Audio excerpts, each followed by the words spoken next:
Manchester United have an easy decision over Mason Greenwood right now. All charges have been dropped against Manchester United footballer Mason Greenwood. The Crown Prosecution Service confirmed via Sky News that Greenwood will not stand trial. So, what next? After a pause to take in the news, Manchester United released a statement confirming that the club are not rushing into any decisions. It read, "Manchester United notes the decision of the Crown Prosecution Service that all charges against Mason Greenwood have been dropped. The club will now conduct its own process before determining next steps. We will not make any further comment until that process is complete." There are various ways to look at this news. Through a football lens, this is the last distraction Erik ten Hag's team need right now. United have been rebuilding after a crisis year, and Erik ten Hag has, seemingly, finally put United on the path to success again. Amid a crucial month, with Europa League matches against Barcelona and a Carabao Cup final, the Mason Greenwood situation risks becoming a serious distraction.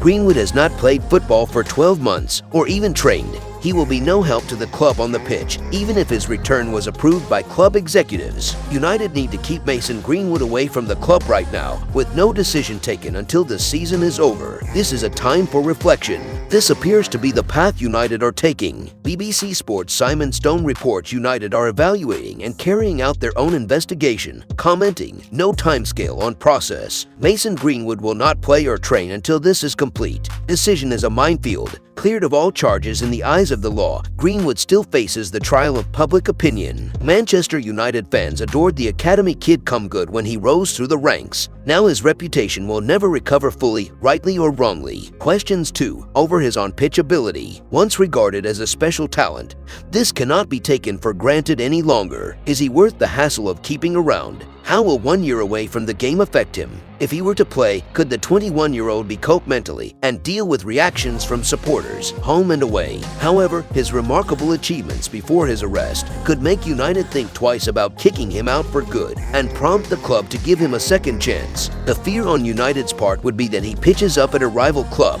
If United do want to cancel his contract, there could be a legal challenge from Greenwood. And if the club want to play him, there could be a huge outcry, and not just from supporters. Sponsors and women's groups could take a dim view of United reintroducing Greenwood. It could become a PR nightmare for the club and a headache for new owners to have to take on. But this is clearly not a situation United can allow to play out mid-season, threatening the good work of Erik ten Hag and his players. Right now, there is an easy decision to keep Greenwood suspended and ensure any reintegration or release takes place in the summer. In other news, Manchester United can get new midfield option with Jadon Sancho role change. On Tuesday morning, Erik ten Hag would have looked at his midfield options and thought the cupboard bare for Manchester United. Fast forward 36 hours, and the shelves had been suitably restocked to last for the remainder of a season full of promise. With Christian Eriksen ruled out for 3 months, United were down to 3 fit central midfielders ahead of the Carabao Cup semi-final second leg.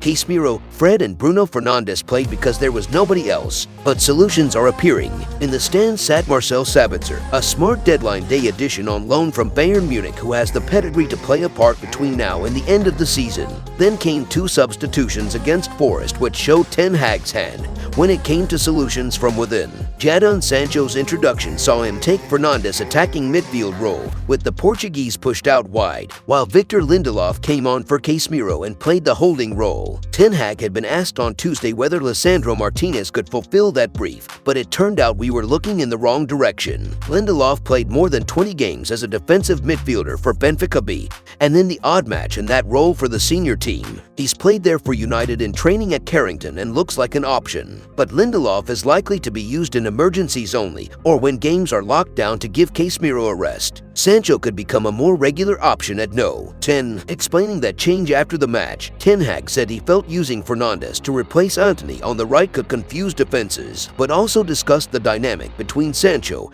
and Anthony Martial when they line up centrally together to bring a different dynamic in the team. I wanted to see how that works. We brought Bruno more times before in the wide position, said ten Hag. I think it's difficult to anticipate it when you first have to deal with Antony, then you bring a semi-wide player there. It's difficult to anticipate. Bruno is really effective, but I want to see the combination with Jadon and Anthony Martial. We've seen a different dynamic that can help us and give us more opportunities in the future. If you enjoyed the video, make sure to smash the like button and make sure to subscribe to Man United Hub to get all the latest updates.